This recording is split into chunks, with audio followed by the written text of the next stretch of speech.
Good afternoon, everyone. This is Henry.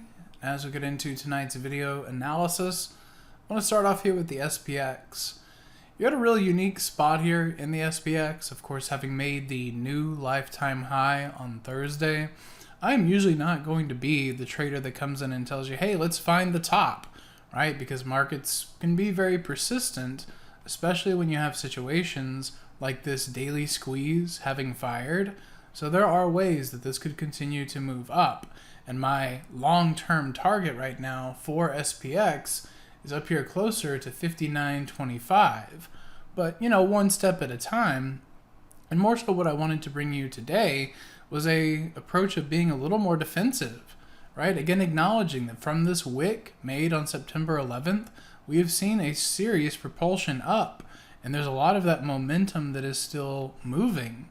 But when we think about this from a historical perspective and reference the past 21 years, the first 2 days of essentially after the witching expiration are prone to weakness.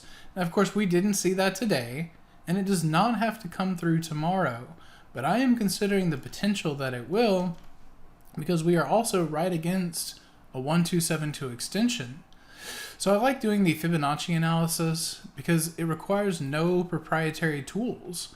Pretty much any platform is going to have a way for you to look at this previous swing high, run it down into this swing low, and notice how the 1272 of that move is what you hit on Thursday, what you stayed below on Friday, and what you were again below today.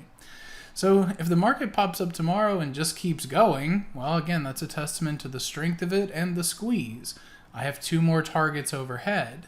But I just think if you could get 1 day of down action, something that would flush cash down below 5,700, maybe something down into 5,680, that's where you get an easier job of trying to take a little bit of at least a short-term shot for trend continuation. So, being mindful of that extension as we head into tomorrow, and then showing you 2 of the best defensive stocks in the market right now. So, in a similar way, you do have Lockheed that has made previous extensions. So, you could argue this chart in the same way, and just like the market, it may need a day or 2 or 3 of pulling back. But there's nothing bearish about new lifetime highs, especially when you have a squeeze forming like what you see right here in Lockheed Martin. So I would say that anywhere you could buy this back into the rising 50-day simple moving average, it depends on when it happens. If you could do it somewhere in here and catch it for a run into earnings, I think that's a great spot to place a trade. If you can get a lead on that name into earnings, maybe it's something you can hold into the end of the year with eventual targets up there around 693.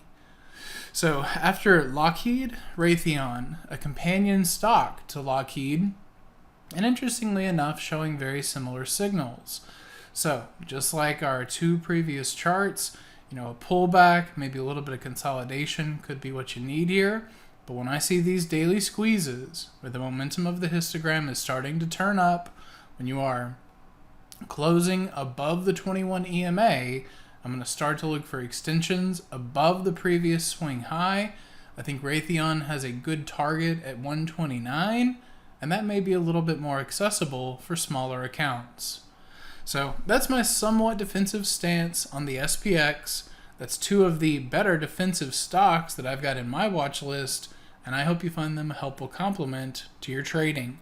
Y'all have a great night, and I hope to see you in the chat rooms tomorrow. Hey traders, this is Henry with simplertrading.com.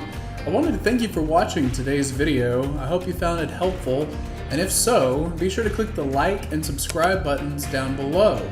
If you would like to also see me putting these ideas into action and trading my own account live in front of you, be sure to sign up at simplertrading.com, and I hope to see you in the chat room sometime soon.